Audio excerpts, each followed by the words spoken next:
He stood as a guardsman should, unwavering, composed, a part of a tradition that could not be broken.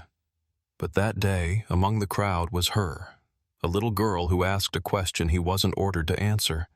And then, something happened that no one expected. London was living its usual life. Buckingham Palace, dozens of tourists by the gates, cameras flashing, laughter, the hum of voices. For everyone there, it was an exciting event. But for Sergeant Thomas Rivers, it was just another shift, no different from hundreds of others. He stood perfectly straight, as duty required. Posture, gaze, discipline, everything drilled into muscle memory. He didn't care about the tourists, their jokes, their attempts to get his attention. He was used to being part of the background, a figure in a red uniform, recorded but never truly noticed. But today, something was different. He felt a gaze on him. Among the hundreds of faces passing by, there she was, a little girl, about 7 years old, a knitted hat, a light coat, a plush teddy bear in her hands. She wasn't laughing, wasn't tugging at her mother's sleeve, begging for a photo. She simply stood and watched. A minute passed. 2. She didn't leave. Thomas remained motionless, but an unfamiliar feeling crept in. Tourists didn't behave like this. They rushed, they clapped, they posed, they laughed. But this girl, what was she waiting for? She took a step forward. The crowd stirred. Someone pulled out their phone. Everyone knew. The guards don't move, they don't react. But there she was, standing so close, looking directly into his face. Everything inside him screamed, "Hold your ground!" But the girl extended her hand. In it was the teddy bear. The gesture was simple, pure, painfully unexpected. The crowd held its breath, and Thomas, for the first time in years of service, felt like a human, not a statue.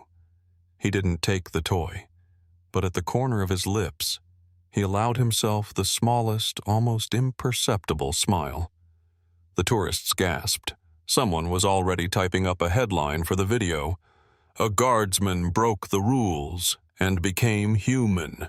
London carried on as usual, but that day, outside Buckingham Palace, people weren't talking about the changing of the guard, the architecture, or the royal family.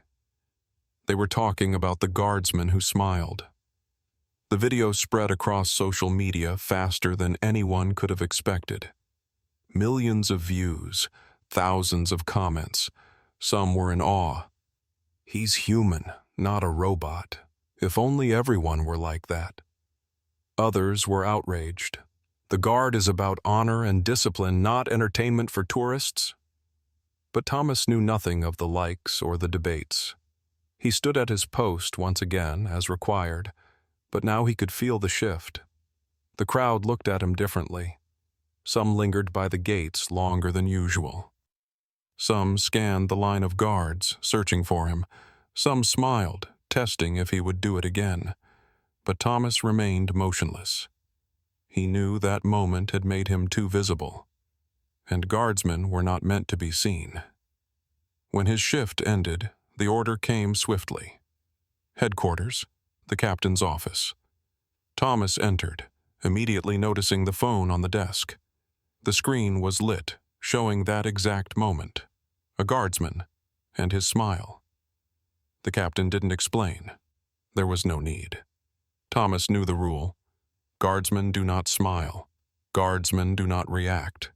Guardsmen are a symbol, not people. Today it was just a warning. But now eyes were on him. And if something like this happened again, the consequences would be far more serious. After that conversation, Thomas thought everything would die down quickly. One moment, one mistake, people would forget. Everything would return to normal. But he was wrong. The next day, the crowd outside Buckingham Palace was different. Tourists weren't just looking at the guards anymore. They were searching for him. People lingered at his post longer than usual. Some discreetly filmed him on their phones. Others smiled, clearly hoping to witness another mistake. Some even stepped closer, trying to confirm if he was really that guardsman. Thomas could feel their gazes, but he stood flawlessly still.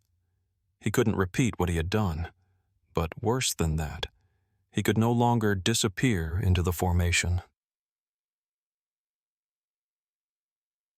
By evening, the internet was buzzing again.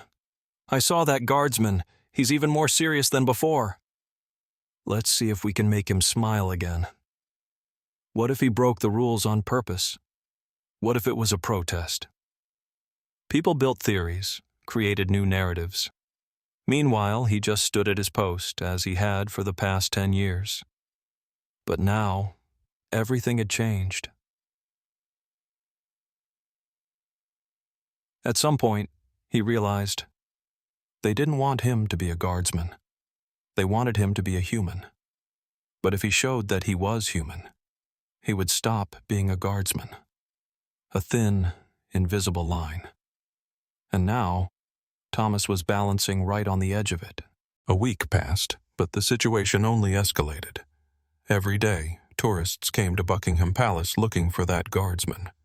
Some simply watched, waiting to see if the mistake would happen again. Others tried to provoke him, waving their hands in front of his face, making silly faces, narrating on camera how they were breaking a guardsman. He stood as he should, but he was no longer invisible.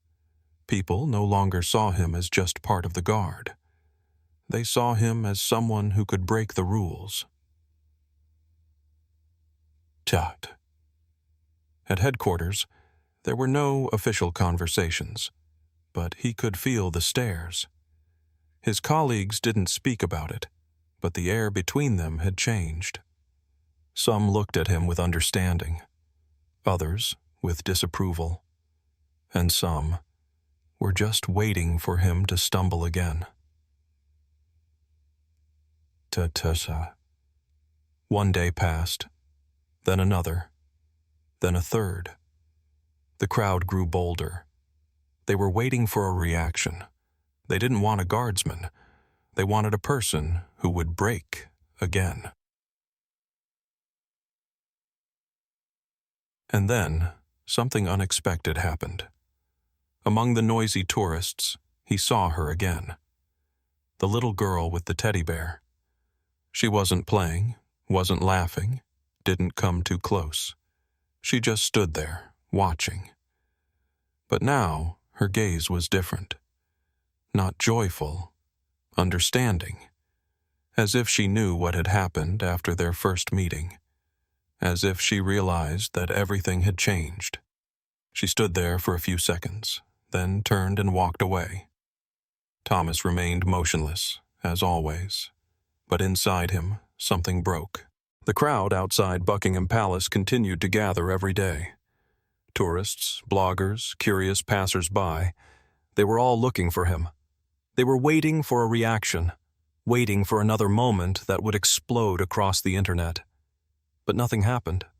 Thomas stood as he was meant to. His posture was perfect, his face unmoving. But inside, he felt empty.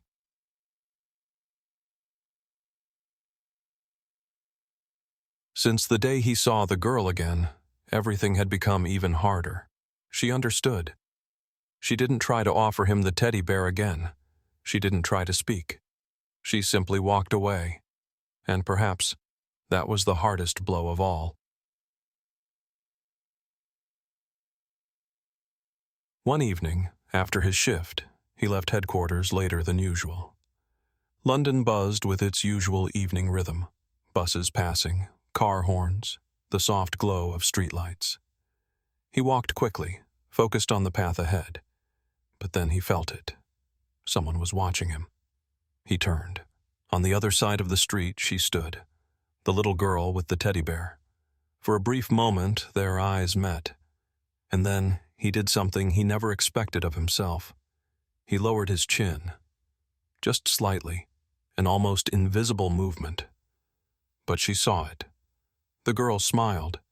Then she turned and ran toward her mother, disappearing into the evening crowd.